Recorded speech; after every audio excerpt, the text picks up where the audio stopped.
Ukraine Russia যুদ্ধ শেষ হলেও রাশিয়ার হুমকি থেকে যাবে বলে জানালেন নেটো মহাসচিব মার্ক রুটা। সার্বিয়ায় সরকার বিরোধী বিক্ষোভের জবাবে ভুচিচ সমর্থকদের সমাবেশ। ড্রোন মোকাবিলার সক্ষমতা বৃদ্ধিতে কাজ শুরু করছে বেলজিয়াম। ইংল্যান্ডে অনুষ্ঠিত হলো ঐতিহ্যবাহী 4 ব্যারেল উৎসব। আভিজাত্য ও নস্টালজিয়ার মেলবন্ধন হিসেবে ইটালিতে যাত্রা শুরু করেছে লা ডলচে ভিটা ওরিয়েন্ট এক্সপ্রেস। ইউরোপের হালনাগাদ ও বৈচিত্র্যময় খবরাখবর আপনাদের সামনে এক নজরে তুলে ধরছি আমি সামিরা বাঁধন।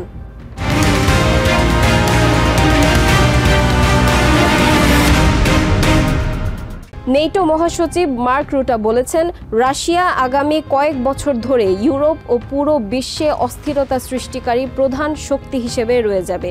বৃহস্পতিবার রোমানিয়ার রাজধানী বুকারেস্টে অনুষ্ঠিত নেটো ইন্ডাস্ট্রি ফোরামে এক বক্তব্যে তিনি বলেন, ইউক্রেন যুদ্ধ শেষ হলেও রাশিয়ার হুমকি শেষ হবে না। ভবিষ্যতে ইউরোপ ও পুরো বিশ্বের জন্য রাশিয়ার এই অস্থিতিশীলতা সৃষ্টির হুমকি বজায় থাকবে। দীর্ঘমেয়াদী হুমকি মোকাবিলায় উন্নত প্রযুক্তি ও সামরিক শক্তি বৃদ্ধির ওপর জোর দেওয়া প্রয়োজন বলে মন্তব্য করেন তিনি। আমাদের দরকার শক্তিশালী সামরিক সক্ষমতা, আধুনিক অস্ত্র, বাস্তব যুদ্ধের প্রস্তুতি এবং সর্বাধুনিক প্রযুক্তি। কারণ যেসব হুমকি আমাদের সামনে রয়েছে সেগুলো সত্যি এবং দীর্ঘ সময় ধরে থাকবে। রাশিয়া যে অকারণে ইউক্রেনের বিরুদ্ধে যুদ্ধ শুরু করেছে সেটাই এই হুমকির সবচেয়ে স্পষ্ট উদাহরণ। আর এই যুদ্ধ শেষ হলেই রাশিয়ার হুমকি শেষ হয়ে যাবে এমনটা ভাবা ভুল হবে। সামনে অনেক দিন ধরে রাশিয়া ইউরোপ এবং পুরো বিশ্বের জন্য অস্থিরতা তৈরি করে যাবে। সার্বিয়ায় সরকার বিরোধীদের বিক্ষোভের জবাবে সমাবেশ করেছে দেশটির প্রেসিডেন্ট আলেকজান্ডার ভুচিচের সমর্থকরা। বুধবার সন্ধ্যায় 10,000-এর বেশি সমর্থকের অংশগ্রহণে এই সমাবেশ অনুষ্ঠিত হয়েছে। এতে বক্তব্য দেন ক্ষমতাসীন সার্বিয়ান প্রগ্রেসিভ পার্টির নেতা ও সাবেক প্রধানমন্ত্রী মিলোস ভুচেভিচ এবং দেশটির অ্যাসেম্বলি চেয়ারম্যান অ্যানা বার্নাবিচ। তারা দুজনেই দেশের শান্তি ও স্থিতিশীলতা বজায় রাখার ব্যাপারে আশা প্রকাশ করেন। পাশাপাশি সরকার বিরোধীদের ওপর চড়াও না হতে ভুচিচ সমর্থকদের প্রতি আহ্বান জানান। প্রেসিডেন্ট আলেকজান্ডার ভুচিচের সমর্থনে সার্বিয়ার রাজধানী বেলগ্রেডে এক বিশাল সমাবেশ অনুষ্ঠিত হয়েছে। বুধবার দেশটির পার্লামেন্টের সামনে অনুষ্ঠিত এই সমাবেশে ভুচিচের 10,000-এর বেশি সমর্থক অংশ নেয়। গত 1 বছর ধরে চলে আসা সরকার বিরোধী আন্দোলনের জবাবে ভুচিচের পপুলিস্ট পলিসির সমর্থনে এই সমাবেশ অনুষ্ঠিত হয়। সমর্থকদের অনেককেই ভুচিচের দলের ব্যবস্থাপনায় বাসে করে দেশটির বিভিন্ন অঞ্চল থেকে সমাবেশ স্থলে নিয়ে আসা হয়। তারা জাতীয় পতাকা হাতে সার্বিয়া সার্বিয়া স্লোগান দেন আর লাউডস্পিকারে দেশপ্রেমমূলক গান বাজানো হয়। সমাবেশে বক্তব্য দেন ক্ষমতাসীন সার্বিয়ান প্রগ্রেসিভ পার্টির নেতা ও সাবেক প্রধানমন্ত্রী মিলোস ভুচেভিচ। সরকার বিরোধীদের ক্ষতি না করে বরং তাদের দায়িত্ব নিতে নিজ দলের সমর্থকদের প্রতি আহ্বান জানান তিনি। কেউ কেউ বলেন সার্বিয়া এখন 2 ভাগে বিভক্ত, অবরোধকারীরা আর বিরোধীরা, বাম আর ডান। কিন্তু আসলে সার্বিয়া 2 ভাগে বিভক্ত নয়। সার্বিয়া এক, অবিভাজ্য। আর অবরোধকারীরাও আমাদের ভাই বোন। তাদের জন্য আমাদের দায়িত্ব নিতে হবে। আর মনে রাখবেন, একদিন তারা অনুতপ্ত হবে। তারা অনুতপ্ত হবে প্রতিটি কথার জন্য যা তারা বলেছে। এদিকে সার্বিয়ান ন্যাশনাল অ্যাসেম্বলির চেয়ারওম্যান অ্যানা বার্নাবিচ বলেন, যাই হোক না কেন প্রেসিডেন্টের সাথে মিলে তিনি দেশে শান্তি ও স্থিতিশীলতা বজায় রাখতে কাজ করে যাবেন। আমি বলতে চাই, ঠিক যেভাবে প্রেসিডেন্ট ভুচিচ গত 12 মাসে বহুবার বলেছেন, সবকিছু সত্ত্বেও আমরা এখানে শান্তি রক্ষা করে যাব, স্থিতিশীলতার ডাক দেব এবং সংলাপ ও আলোচনার পথেই এগিয়ে চলব। এ সময় পুলিশ ভুচিচের সমর্থকদের চারপাশে নিরাপত্তা বলয় তৈরি করে যেন সরকার বিরোধীরা হুট করে তাদের উপর হামলা করতে না পারে। তবে সরকার বিরোধীরা সমাবেশ স্থলের আশপাশে অবস্থান নিয়ে ভুচিচ বিরোধী স্লোগান দিতে থাকে। গত মার্চ থেকে পার্লামেন্ট ভবনের সামনে তাঁবু গেড়ে অবস্থান নিয়ে আছে ভুচিচের সমর্থকরা। গত সপ্তাহে সেখানে সরকারপন্থী ও সরকার বিরোধী পক্ষের মধ্যে সংঘর্ষ হয়। এই সমাবেশটি ছিল চলতি বছরের সবচেয়ে বড় সরকারপন্থী জমায়েত। তবে শনিবার অনুষ্ঠিত দুর্নীতি বিরোধী বিশাল বিক্ষোভে অংশগ্রহণকারীর সংখ্যা ছিল আরও বেশি। 10,000-এরও বেশি মানুষ সেখানে যোগ দেন। এই আন্দোলনের সূচনা হয়েছিল 1 বছর আগে, যখন দেশটির উত্তরাঞ্চলীয় নোভি সাদ শহরে একটি রেল স্টেশনের ছাদ ধসে 16 জন নিহত হন। এই ঘটনা জনগণের মধ্যে তীব্র ক্ষোভের সৃষ্টি করে। ঘটনার 1 বছর পরও কোনো বিচার না হওয়ায় ক্ষোভ আরও বেড়ে যায়। Azimur Rashid Kanak, TVN24 news desk. বেলজিয়ামের প্রতিরক্ষামন্ত্রী থিও ফ্র্যাঙ্কেন বলেছেন, ড্রোন মোকাবিলায় সক্ষমতা বৃদ্ধি করায় পদক্ষেপ নেওয়া তার দেশের জন্য জরুরি হয়ে পড়েছে। বৃহস্পতিবার দেশটির নিরাপত্তা বিষয়ক জরুরি বৈঠকে অংশগ্রহণের আগে সাংবাদিকদের তিনি জানান, ড্রোন মোকাবিলায় সম্ভাব্য করণীয় বিষয়ে এরই মধ্যে একটি পরিকল্পনা তৈরি করেছে তার মন্ত্রণালয়। এই পরিকল্পনা বাস্তবায়নে যে তহবিল প্রয়োজন তা নিশ্চিতে নেটোর সাথে আলোচনা শুরু হয়েছে বলেও জানান তিনি। পাশাপাশি আঞ্চলিক নিরাপত্তা জোরদারে প্রতিবেশী দেশগুলোর সাথেও যোগাযোগ করা হচ্ছে। মঙ্গলবার ব্রাসেলস ইন্টারন্যাশনাল এয়ারপোর্ট এবং দুটি সামরিক ঘাঁটির আকাশ সীমায় অযাচিত ড্রোন দৃশ্যমান হওয়ার পরই নিজেদের আকাশ সীমা নিরাপত্তা জোরদারের বিষয়টি গুরুত্ব দিয়ে বিবেচনা করছে Belgium Sarkar. I think that we need more counter-drone capabilities, and that's what I'm suggesting. I have a concrete plan. I will come to that, bring it to the table today and tomorrow for the Council of Ministers. So I'm reworking out with the funds. ইংল্যান্ডের Devon কাউন্টিতে অনুষ্ঠিত হয়ে গেল ঐতিহ্যবাহী টার barrel উৎসব। বুধবার রাতে কাউন্টির ওটারি সেন্ট মেরি শহরে বসেছিল দৃষ্টিনন্দন এই আসর। স্থানীয়দের আয়োজনে ঐতিহ্যবাহী এই আয়োজন উপভোগ করেছে 20,000-এর বেশি দর্শনার্থী। প্রথাগতভাবে একটি ব্যারেলের মধ্যে আলকাতরা ভরে তাতে আগুন দিয়ে মাথায় করে নির্দিষ্ট সড়ক ধরে হেঁটে যান অংশগ্রহণকারীরা। আর অদ্ভুত এই হাঁটা দেখতেই সেখানে দূর দূরান্ত থেকে ছুটে আসেন দেশি বিদেশি পর্যটকরা।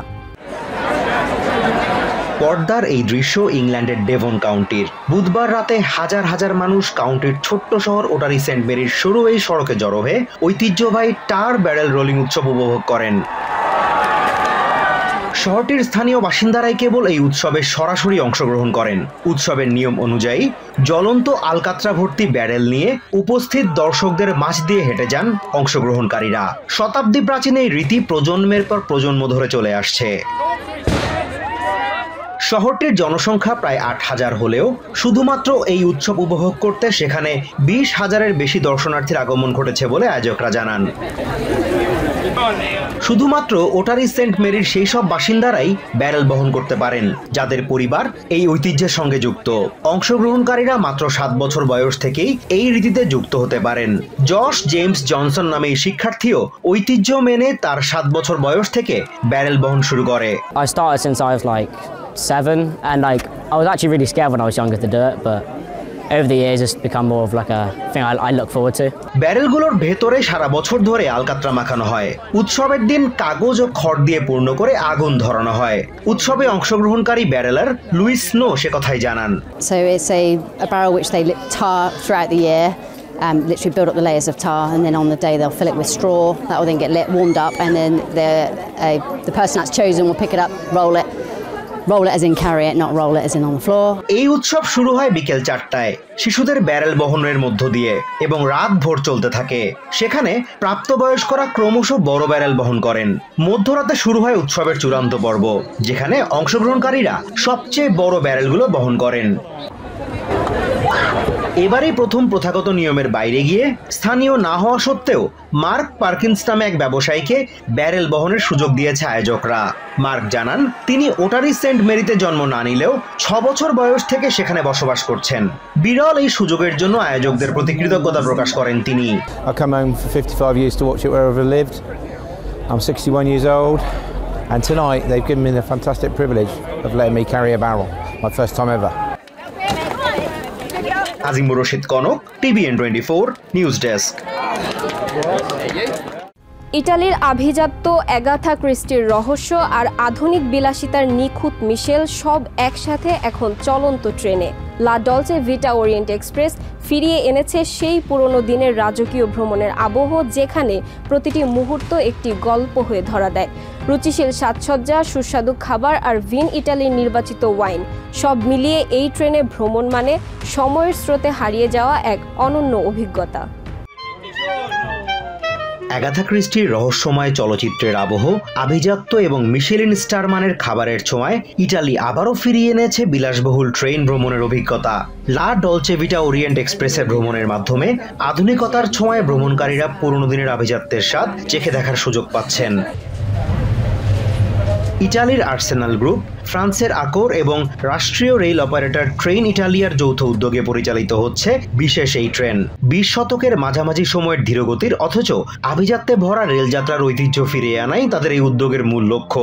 এখানে আছে চকচকে পিতল, লাউঞ্জে জ্যাজ সঙ্গীত আর যাত্রীদের প্রতিটি প্রয়োজনের জন্য সদা প্রস্তুত একদল সদাহাস্যোজ্জ্বল কর্মী।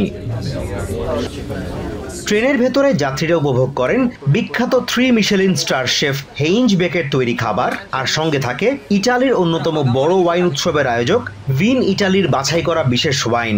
Every plate is prepared in a proper way, in a perfect way, with giving emotions. কথা বলতে গিয়ে তিনি ফিরে গেলেন তার কিশোর বয়সে।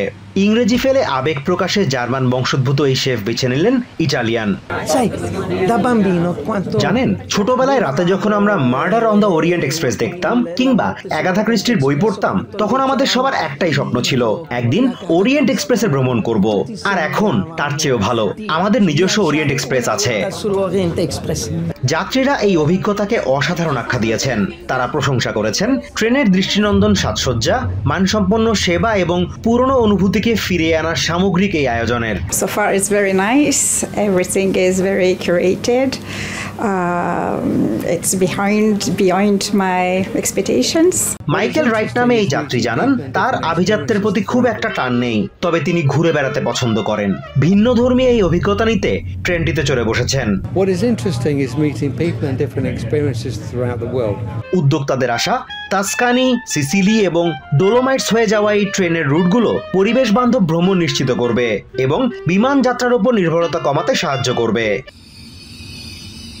তবে এই অভিজ্ঞতার খরচ সাধারণ ভ্রমণকারীদের জন্য সহজ নয়।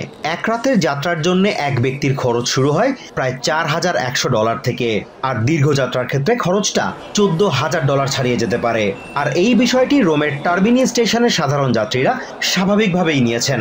তারা মনে করেন সব জিনিস সবার জন্য নয়, ফলে যাদের অর্থ আছে তারা এই ট্রেনে ভ্রমণ করতেই পারেন। We come out here to do like sightseeing, architecture, so probably not.